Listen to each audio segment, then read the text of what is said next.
সুইটি রান্নাঘরে রান্না করছে। সুইটির স্বামী ইফতি আজ থেকে 4 বছর হয় বিদেশ গিয়েছে। 4 বছরের ভেতরে ইফতি আর বাড়ি ফিরে আসেনি, তাই সুইটিকে প্রবাসী বউ বলে ডাকা হয়। আবার অনেকে গ্রামের দেবরগুলো প্রবাসী ভাবি বলেও ডাকে। এমন সময় সুইটির শাশুড়ি নার্গিস আক্তার রান্নাঘরে আসলো। রান্নাঘরে এসে তার বৌমা সুইটিকে বলল, এখনো তোমার রান্না হয়নি, আর কত সময় নেবে রান্না করতে, আর কখন সকালের খাবার খাবো? সুইটি বলল, মা কিছুক্ষণের ভিতর রান্না হয়ে যাবে, তারপর আপনাকে খাবার দিচ্ছি, আপনি ঘরের ভেতরে গিয়ে বসুন। নার্গিস আক্তার বলল, আমার এত সময় নেই, আমার অনেক খিদে পেয়েছে, আমি গিয়ে সাইফুলের মায়ের কাছ থেকে খাবার খেয়ে আসি, তোমার রান্না শেষ হলে তুমি খাবার খেয়ে নিও। এ কথা বলে নার্গিস আক্তার রান্নাঘর থেকে বেরিয়ে আসলো। সুইটি চাইতো কখন তার শাশুড়ি ঘরের বাইরে যাবে, সেই সুযোগে থাকতো সবসময় সুইটি। সুইটি খুশি মনে রান্নাঘর থেকে বের হয়। রান্নাঘর থেকে বের হয়ে বেডরুমের দিকে চলে গেল। রুমের ভেতর গিয়ে বিছানার উপর থেকে ফোনটি নিয়ে তার বয়ফ্রেন্ড বাহারকে ফোন দিল। বাহার সারা রাত কাজ করার ফলে সকাল 9টা বেজে গেছে, এখনো ঘুমিয়ে আছে। বাহার ছোটখাটো একটা দোকান করত, সেই সুযোগে সুইটির সাথে পরিচয় হয়েছিল, তাই দুজন মিলে মাঝে মাঝে তারা কথা বলতো, দেখা করত। সুইটি ফোন দেওয়ার কারণে বাহারের মোবাইল বেজে উঠল। মোবাইল বাজার শব্দ পেয়ে বাহারের ঘুম ভেঙে গেল, আর ঘুম ভেঙে দেখতে পেল তার গার্লফ্রেন্ড সুইটি ফোন করেছে। বাহার ফোনটি ধরে মুচকি একটা হাসি দিয়ে বলল, আজকে সকালে তোমার ফোন পেয়ে আমার ঘুম ভেঙেছে, তার মানে আজকে আমার দিনটা ভালো যাবে। অপর প্রান্ত থাকা সুইটি বলল, আমার শাশুড়ি ঘর থেকে বেরিয়ে গেছে, তাই তোমাকে ফোন করেছি, তাড়াতাড়ি চলে এসো, আমি তোমার জন্য অপেক্ষা করছি, তাড়াতাড়ি আসো। বাহার বলল, আমি এক্ষুনি চলে আসবো বলেই ফোন কেটে দিল। আর অন্যদিকে সুইটিকে বেশ খুশি মনে হচ্ছে। আমার 10,000 টাকা খুবই প্রয়োজন ছিল, টাকাটা কোথাও খুঁজে পাচ্ছি না, তোমার কাছে যদি টাকা থাকে আমায় কিছু টাকা দেবে? সুইটি বলল, আমার স্বামী টাকা পাঠিয়েছে, আমার কাছে টাকা আছে, আমি তোমাকে টাকা দিচ্ছি। এ কথা বলে বালিশের নিচ থেকে টাকা বের করে বাহারের হাতে দিল, আর বাহার টাকাগুলো নিয়ে খুশি হয়ে খাট থেকে নেমে গেল। সুইটি খাটের উপরে খুশি হয়ে বসে রইল। অন্যদিকে দেখা যাচ্ছে সুইটি তার ব্লাউজ বানানোর জন্য দর্জিকে বাড়িতে ডেকে নিয়ে এসেছে। সুইটি আশা করেছে সে নতুন শাড়ি পরে বাহারের সাথে ঘুরতে যাবে, তার আগে ব্লাউজটা ছিঁড়ে গিয়েছে, তাই নতুন ব্লাউজ বানানোর জন্য দর্জিকে বাড়িতে নিয়ে এসেছে। সুইটি একটা ব্যাগে কিছু কাপড় দর্জিকে দিয়ে বলল, এখানে 2টো ব্লাউজের কাপড় আছে, কাপড়গুলো দিয়ে ব্লাউজ বানাতে হবে। নিলয় সবসময় সুইটের কাপড় বানিয়ে দিত, ধরতে গেলে পারিবারিক দর্জি বললেই চলে। দর্জি নিলয় বলল, চিন্তা করবেন না, আমি অনেক সুন্দর করে ব্লাউজ বানিয়ে দেব, আপনি শুধু আমাকে একদিন সময় দিন। সুইটি বলল, আমার হাতে একদিন সময় নেই, তুমি আজ বিকেলে এসে আমাকে দিয়ে যেও, আমি একটু ঘুরতে যাব। নিলয় বলল, একদিনে ব্লাউজ বানানো যদিও আমার জন্য একটু কষ্ট হয়, আপনি তো জানেন আমার দোকানে অনেক কাস্টমার, তবুও আমি বিকেলে আপনার কাজটা করে দিয়ে যাব। তারপর কাপড়গুলো নিয়ে নিলয় ঘর থেকে বেরিয়ে আসলো। এদিকে সুইটির শাশুড়ি নার্গিস আক্তার ঘরের ভেতরে বসে বসে একা একাই কথা বলছে। এমন সময় ঘরের ভেতর আসলো মোমেন সাহেব।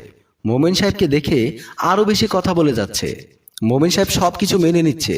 নার্গিস আক্তার বলল, আমি আমার ছেলের সাথে কতদিন কথা বলি না, কতদিন হয়ে গেল, তুমি আমার ছেলের সাথে আমাকে কথা বলাও না, তোমাদের কাছে মোবাইল আছে বলে তোমরাই কথা বলো। মোমেন সাহেব বলল, আমারও তো ইচ্ছে করে তোমার সাথে আমার ছেলেকে কথা বলিয়ে দিতে, কিন্তু তুমি মোবাইল একবার ধরে ফেললে এমন ভাবে কান্না করো, তোমার কান্নাই থামে না, তোমার কান্না দেখে মনে হয় তুমি হয়ে গেছো বিধবা আর আমি গেছি মরে। নার্গিস আক্তার বলল, হয়েছে হয়েছে, আমাকে আর সান্ত্বনা দিতে হবে না, আমি কালকে বৌমাকে বলবো আমাকে একটা মোবাইল কিনে দিতে। তারপর মোমেন সাহেব বলল, আমি বাড়িতে না থাকার কারণে কি আমাদের বাড়িতে কোনো লোকজন আসে? নার্গিস আক্তার বলল, আমাদের বাড়িতে আর কে আসবে, আমার ছেলে যখন বাড়িতে থাকতো তখন তার বন্ধু বান্ধব আসতো, এখন তো আর আমার ছেলে বাড়িতে নেই, তাহলে আর কে আসবে? মোমেন সাহেব বলল, আমার মনে হয় আমাদের বাড়িতে আমি না থাকার কারণে কেউ আসে। নার্গিস আক্তার চুপ করে তাকিয়ে রইল, চোখ বড় বড় করে মোমেন সাহেবের দিকে।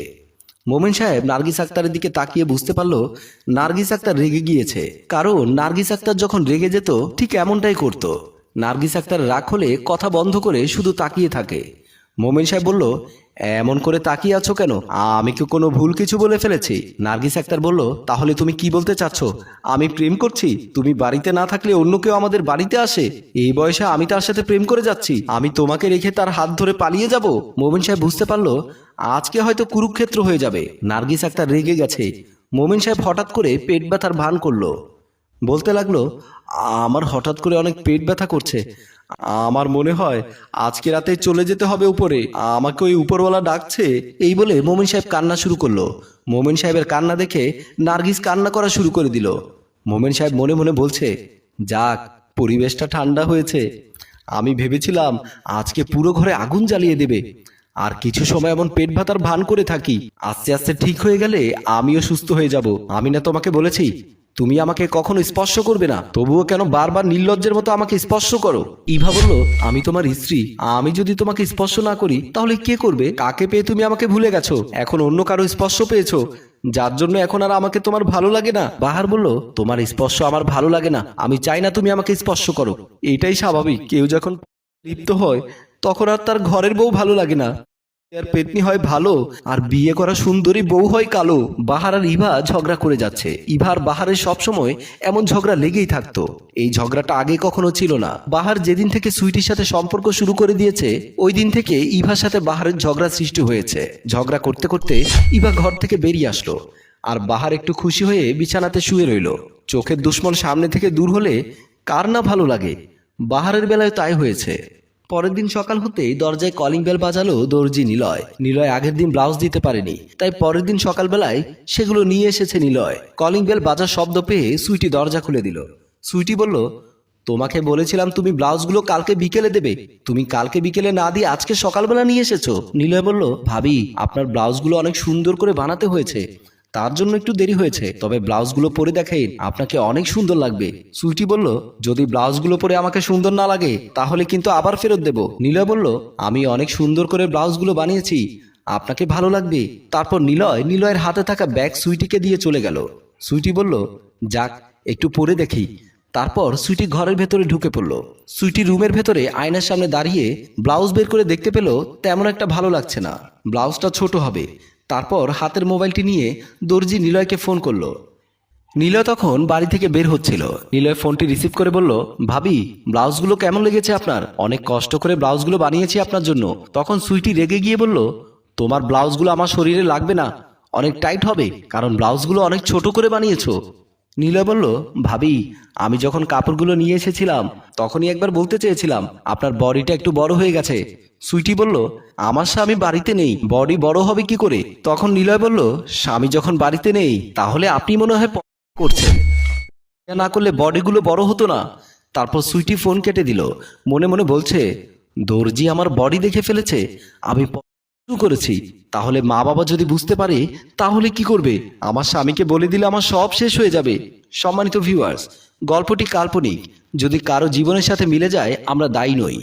গল্পটি যদি আপনাদের ভালো লেগে থাকে লাইক কমেন্ট শেয়ার করে আমাদের সাথেই থাকুন। ধন্যবাদ।